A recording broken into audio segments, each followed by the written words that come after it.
There is a tree growing in the Amazon rainforest right now that produces edible bean pods, stretching the entire length of your forearm. You crack open the thick green pod, and inside you find neat rows of large, glossy black seeds wrapped in fluffy white pulp that tastes exactly like vanilla ice cream. Not vaguely similar to ice cream, not somewhat reminiscent of ice cream, identical to creamy vanilla ice cream in a way that seems completely impossible until you experience it yourself for the first time. The tree produces hundreds of these remarkable pods every single year without any human intervention whatsoever. No synthetic fertilizer required. No irrigation system needed. No chemical pesticides necessary. No expensive inputs of any kind. The tree fixes its own nitrogen directly from the atmosphere through symbiotic bacteria living in specialized nodules on its root system. It manufactures its own fertilizer continuously while producing sweet fruit that children devour faster than any store-bought candy. Indigenous peoples throughout South America have cultivated this extraordinary tree for well over 5,000 documented years. The ancient Inca grew it in their sophisticated mountain gardens. The Maya prized it as a sacred food worthy of ceremonies and celebrations. Amazonian tribes planted it deliberately along rivers where their descendants still harvest wild groves today. Every single civilization that encountered this tree recognized immediately that it represented something truly extraordinary that deserved cultivation and protection. The tree is called Inga edulis. Americans call it the ice cream bean. In 1853, the Smithsonian Institution received samples and detailed reports about this remarkable species. American botanists documented its growth habits, nutritional content, and agricultural potential. They noted that a single mature tree could feed a family while simultaneously improving the soil around it. The USDA has introduced thousands of plant species to American agriculture over the past century and a half. They brought soybeans from Asia, they imported wheat varieties from Russia, they introduced countless fruits, vegetables, and grains that now form the foundation of American farming. They maintained an active program specifically designed to find valuable plants from around the world and establish them in American soil. The ice cream bean was never selected for introduction, despite being documented for over 170 years. The tree that fixes nitrogen, requires no inputs, produces delicious fruit, and grows in the same climates as Florida and Southern California, somehow never qualified for USDA promotion. The agency that introduced thousands of lesser species passed over a tree that indigenous civilizations had treasured for millennia. This is the story of the ice cream bean, the tree that could transform American agroforestry, and the agricultural establishment that made sure you would never taste its fruit. If this knowledge matters to you, subscribe and hit the bell. Let's begin. The biology of the ice cream bean explains why indigenous peoples valued it above almost any other tree. Inga edulis belongs to the legume family alongside beans, peas, and lentils. Like all legumes, it forms symbiotic relationships with nitrogen-fixing bacteria called rhizobia. These bacteria colonize nodules on the tree's root system and convert atmospheric nitrogen into forms that plants can absorb. The tree essentially manufactures its own fertilizer continuously throughout its life. This nitrogen fixation benefits not just the tree, but everything growing around it. Excess nitrogen leaks from root nodules into surrounding soil. Companion plants growing near Inga edulis receive free fertilization. The fallen leaves decompose into nitrogen-rich mulch. A single ice cream bean tree improves soil fertility across a radius extending far beyond its canopy. The growth rate is remarkable, even among fast-growing tropical trees. Seedlings can reach 15 feet tall within their first year under optimal conditions. Mature trees top out around 60 feet, with spreading canopies that provide dense shade.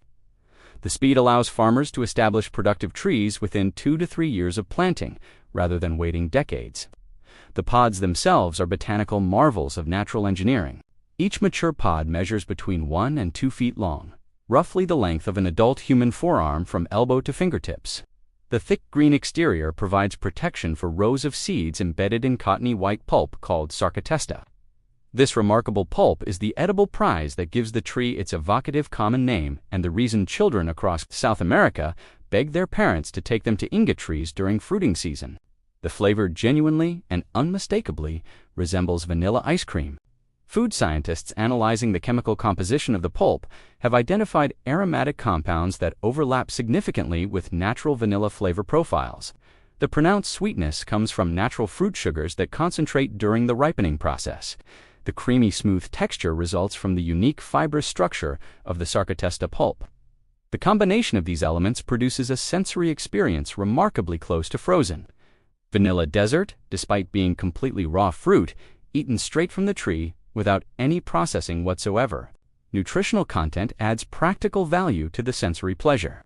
The pulp provides significant calories from natural sugars, along with dietary fiber. The seeds are edible when cooked and provide protein comparable to other legumes. The complete package offers both immediate gratification for children who eat the pulp and substantial nutrition.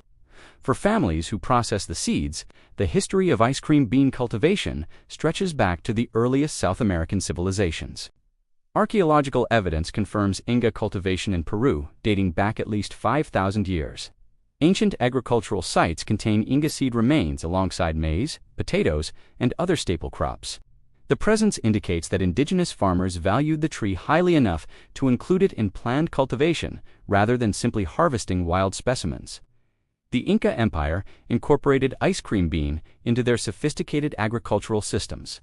Inca terraces grew Inga trees alongside food crops in carefully designed polycultures. The nitrogen fixation supported companion plants. The shade protected delicate crops from intense equatorial sun. The fruit provided sweetness in a diet otherwise dominated by grains and tubers. Spanish conquistadors documented ice cream bean immediately upon arrival. Their records describe indigenous markets selling the distinctive pods. They noted children eating the pulp as a treat. They observed the trees growing in cultivated settings throughout the regions they conquered. The documentation proves that ice cream bean was a recognized agricultural species, not merely a wild food. The tree spread throughout Central America and the Caribbean following trade routes. Maya civilization cultivated Inga varieties suited to their climate. Caribbean islands received transplants that naturalized successfully. By the time European scientists began systematic botanical documentation, ice cream bean grew across an enormous range spanning multiple climate zones. Modern agroforestry researchers have rediscovered what indigenous peoples always knew. Studies published in peer-reviewed journals confirm nitrogen fixation rates comparable to the most productive agricultural legumes. Research demonstrates yield improvements in companion crops grown beneath Inga canopy. Data validates every claim that traditional farmers made about the tree's benefits. The science supports what 5,000 years of indigenous practice already proved. The USDA's plant introduction program has operated continuously since the mid-19th century. The agency maintains a mandate to identify valuable plant species worldwide and evaluate their potential for American agriculture. Thousands of species have entered American farming through this program. Soybeans arrived from Asia and became one of America's largest crops. Durum wheat came from Russia and created the pasta industry. Citrus varieties imported from around the world built California and Florida agriculture. The program actively seeks exactly the characteristics that ice cream bean possesses. Agency criteria favor nitrogen-fixing species that reduce fertilizer requirements. They prioritize fast-growing trees suitable for agroforestry applications. They value multi-purpose plants that provide food while delivering ecosystem services. They specifically look for species with long histories of successful cultivation. Ice cream bean matches every single criterion perfectly, yet never received introduction support from the agency. The tree fixes more atmospheric nitrogen than most species the program has actively promoted over the decades. It grows considerably faster than alternative species that received extensive development funding and research support. It produces delicious food that requires absolutely zero processing while simultaneously improving soil. Fertility for companion crops growing nearby, it has 5,000 years of documented cultivation history across multiple civilizations, demonstrating safety and practical utility beyond any reasonable doubt. The agency cannot legitimately claim ignorance of this remarkable species. Botanical documentation reached American institutions in the 1850s. Scientific papers have described Inga edulis continuously since then. International agricultural organizations have promoted ice cream bean for decades. The USDA's own databases contain extensive information about the species. The exclusion appears deliberate rather than accidental. A tree that eliminates fertilizer requirements threatens the corporations that sell fertilizer to American farmers. A perennial that produces food for decades without replanting undermines the seed companies that need annual purchases. A species that thrives without chemical inputs challenges the entire industrial agricultural model. The ice cream bean represents everything that commodity agriculture is designed to prevent. The fertilizer industry has shaped American agricultural policy since the early 20th century. Synthetic nitrogen fertilizer production began commercially following World War I. Factories built to manufacture explosives converted to fertilizer production when peace reduced ammunition demand. The companies needed agricultural markets to justify continued operation. They invested heavily in promoting nitrogen application as essential to modern farming. The industry funded agricultural research that emphasized chemical inputs. Land-grant universities received grants tied to fertilizer-positive outcomes. Extension services promoted application rates that maximized sales rather than yields. Farmers were taught that productivity required purchased nitrogen regardless of alternative sources. Nitrogen-fixing trees contradict the fundamental industry message. A farmer who plants ice cream beans alongside food crops needs no purchased fertilizer. The trees manufacture nitrogen continuously at zero cost after initial establishment. Each tree represents decades of lost fertilizer sales that compound with every year of growth. The economic threat extends beyond individual farm decisions. Widespread adoption of nitrogen-fixing agroforestry would restructure entire agricultural economies. Fertilizer company revenues would decline. The petrochemical feedstocks used in nitrogen production would lose value. The financial interests are measured in billions of dollars annually. USDA policy has consistently favored approaches that maintain fertilizer dependency. Corn and soybean monocultures require massive nitrogen inputs that must be purchased every year. Annual crops need replanting with purchased seeds every season. The commodity system generates recurring revenue for input suppliers while trapping farmers in cycles of expenditure. Perennial trees that fix their own nitrogen disrupt every aspect of this system. The ice cream bean is not merely a fruit tree. It is an existential threat to an industrial model worth hundreds of billions of dollars. The USDA's failure to introduce it makes perfect sense when viewed through the lens of protecting established economic interests. The agroforestry potential of ice cream bean has been demonstrated across tropical regions. Coffee growers in Central America use Inga as shade trees above their plantations. The canopy protects coffee bushes from direct sun that causes stress and reduces quality.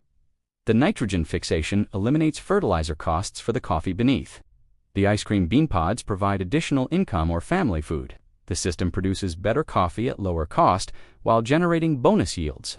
Cacao farms employ identical strategies with identical results. Chocolate grows on small trees that evolved in rainforest understory conditions. Inga canopy recreates those conditions while adding nitrogen and producing fruit. The combination has been documented in scientific literature as one of the most productive agroforestry systems known. Reforestation projects increasingly incorporate ice cream bean as a pioneer species. The fast growth establishes canopy quickly on degraded land. The nitrogen fixation rebuilds soil fertility that previous use depleted. The food production provides income that makes reforestation economically viable for landowners. The tree solves multiple problems simultaneously. Permaculture practitioners have embraced ice cream bean as a cornerstone species. The tree appears in food forest designs across tropical and subtropical regions worldwide. Its combination of nitrogen fixation, fast growth, and delicious fruit makes it nearly ideal for sustainable agriculture systems. The permaculture community has promoted ice cream bean for decades, while official agricultural agencies ignored it. The contrast between grassroots adoption and institutional rejection reveals whose interests agencies actually serve. Farmers discovering ice cream bean through alternative channels consistently report transformative results. They reduce input costs, they improve soil health, they produce food that families love, they achieve outcomes that the agricultural establishment claims require expensive technological solutions. Growing ice cream bean is possible in the warmer regions of the United States. The tree grows successfully wherever winter temperatures remain above freezing. South Florida, Southern California, Hawaii, and the Gulf Coast all provide suitable climates. Protected microclimates can extend the range into areas with occasional light frost. Container growing allows cultivation anywhere that summers are warm and winters permit indoor protection. Seeds are the standard propagation method. Fresh seeds germinate within 1 to 3 weeks of planting. The seeds lose viability quickly after harvest, so dried seeds from distant sources often fail. Obtaining fresh seeds from established trees in Florida or California produces best results. Young trees require protection during establishment. Full sun after the first year accelerates growth, but seedlings benefit from partial shade. Consistent moisture supports rapid development, though established trees tolerate drought. Mulching around the base retains moisture and suppresses competing vegetation. Flowering and fruiting begin within 3 to 5 years. Precocious specimens may produce small crops earlier. Full production develops over subsequent years as the canopy expands. Mature trees can produce hundreds of pods annually with minimal care. The pods do not store or ship well. This limitation explains much of the commercial absence in American markets. The pulp begins deteriorating within days of harvest. Long-distance transport is impractical without refrigeration that erases profit margins. The fruit is inherently local, suited for backyard production and farmers markets rather than industrial supply chains. The shipping limitation is not a defect, but a feature. Ice cream bean resists commodification precisely because it cannot be controlled by distant corporations. The fruit must be grown near where it is consumed. The value stays in local communities rather than extracting to shareholders in distant cities. The ice cream bean tree, waiting to be planted in American soil, represents agricultural possibility that institutions have deliberately suppressed. A child in Florida could walk into their backyard and pick fruit that tastes like ice cream from a tree their parents planted 3 years ago. That tree would fertilize the garden around it without any purchased inputs. It would shade the house and reduce cooling costs. It would produce for decades without replanting or annual seed purchases. It would feed the family while building soil that grows more productive every year. The USDA made sure that child's parents would never learn such a tree existed. They promoted corn that depletes soil and requires purchased fertilizer every season. They supported soybeans that need replanting every year with patented seeds. They funded research into technological solutions for problems that ice cream bean solves naturally. Every choice served the interests of corporations that profit from farmer dependency. Every omission protected revenue streams built on selling what ice cream bean provides for free. Every decision reinforced a system designed to extract wealth from rural communities rather than build it. The tree does not require official USDA approval to grow in American soil today. The seeds are completely legal to import, plant, and cultivate anywhere with suitable climate. The fruit is legal to eat, share with neighbors, and sell at local farmers markets. The only thing missing is the institutional support and promotion that successfully launched thousands of far lesser species into mainstream American agriculture over the past century and a half. Indigenous peoples throughout the entire South American continent have known for well over 5,000 years what the USDA still refuses to officially acknowledge. One tree can provide food, fertilizer, shade, and soil improvement simultaneously without any purchased inputs. One tree can produce for a human lifetime without replanting. One tree can transform a backyard into a productive food system that feeds families while healing land. The ice cream bean is patiently waiting for Americans to finally discover what their own agricultural institutions deliberately made sure they would never know. Pods the size of your entire arm. Sweet pulp that tastes exactly like vanilla ice cream. Nitrogen fixation that naturally fertilizes everything growing around it. Growth fast enough to begin producing fruit within just a few short years of planting. Now you understand why the USDA never introduced it to American farmers and gardeners. Now you know exactly what they did not want you to grow in your own backyard. If this opens something important for you, subscribe and hit the bell. Every single like and share spreads what they tried so hard to keep hidden. See you in the next one.